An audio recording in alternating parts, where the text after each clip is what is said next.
L'exercice d'aujourd'hui traite les équations fonctionnelles, donc c'est une occasion pour que vous puissiez avoir une idée sur ce type d'équation.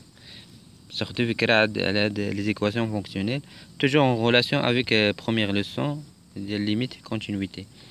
Alors, soit x et y de réel strictement positif, et f la fonction définie sur l'intervalle ouvert, 0 plus l'infini par f de x, y est égal à f de x plus f de y.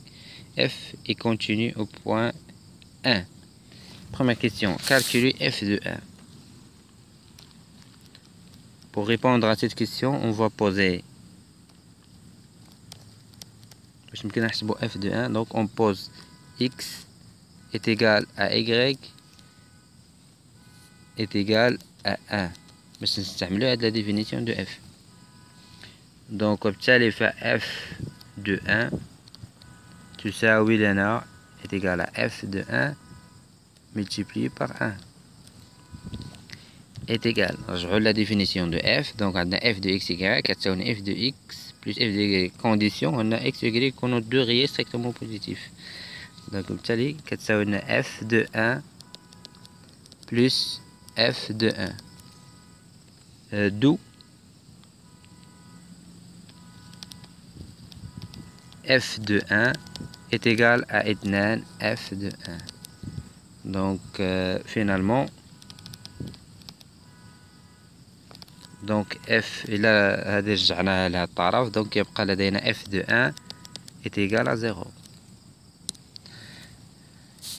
f de 1 كتساوي صفر. 2. Soit alpha un réel strictement positif. Montrer que pour tout réel x strictement positif on a f de x يمكننا أن نكتب على شكل f de x على alpha plus 2 alpha. Alors 2 تحت فقط définition de f. نستعمل هذه la définition والشرط اللي يخصو يكون هو x و y deux réels strictement positifs. Alors soit x et alpha deux réels strictement positifs.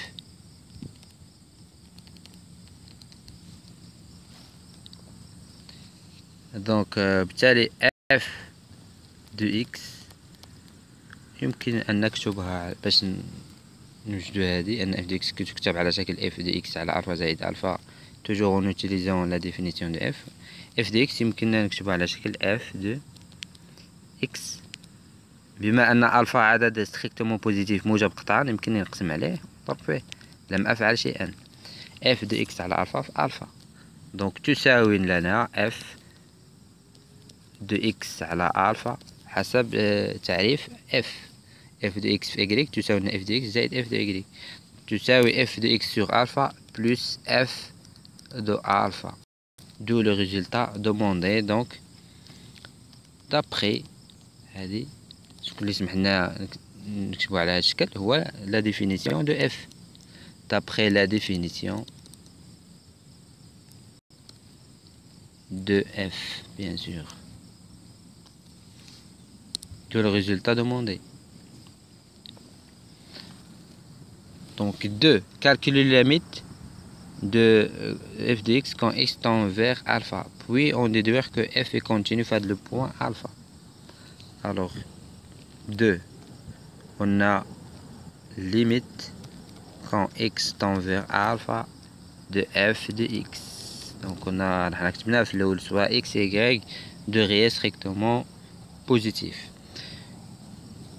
Donc تساوي لنا limite quand x tend vers alpha de f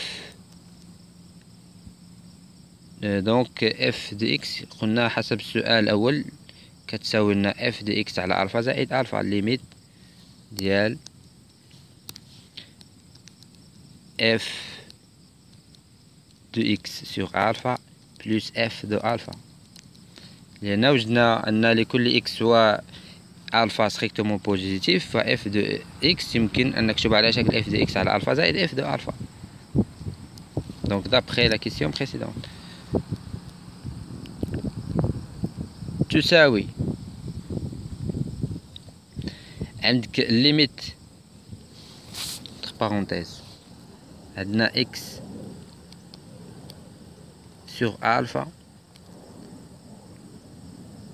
كيساوي لنا شنو كيساوي واحد quand x tend vers alpha. Quand x tend vers alpha on a x sur alpha كيعطينا واحد et f est continu en 1. f متصلة f est continue au point x0 est égal à 1. donc بالتالي فهذه تساوي لنا الصفر. ليميت كون اكس تون فيغ الفا ديال اف دي اكس على الفا هذه ستعطينا الصفر، لان اكس على الفا يؤول الى واحد عندما اكس يؤول الى الفا، و اف متصلة في الواحد، دونك اف دو ان تعطينا الصفر. اذا هذه النهاية تساوي اف دو الفا. دونك ليميت كون اكس تون فيغ الفا ديال اف دو اكس est égal à اف دو الفا. ماذا يعني هذا؟ حسبنا الليميت كون اكس تون فيغ الفا ديال اف دي اكس وجدناه انه يساوي اف دو الفا. دونك كونكلوزيون اف est continu on هذا لو بوين au point x0 est égal alpha. au point x0 est égal à alpha. 3. f est-elle continue sur l'intervalle كامل tout entier 0 plus l'infini? Oui. Pourquoi? Parce que on a choisi اختارينا واحد alpha strictement positif quel que soit, parce que donc 3 f est continue sur l'intervalle 0 plus l'infini car quel que soit alpha qui ينتمي لهذا l'intervalle 0 plus l'infini on a f est continu فهاد le point est continu au point x0 est égal à alpha حسب السؤال السابق. شكرا، وإلى نلتقي مع تمارين أخرى. نتطرق إلى تمارين ديال هاد ليزيكواسيون فونكسيونيل كي تأخذوا فكرة أكثر عليها. شكرا لكم على المتابعة، نلتقي مع تمارين أخرى. شكرا لكم.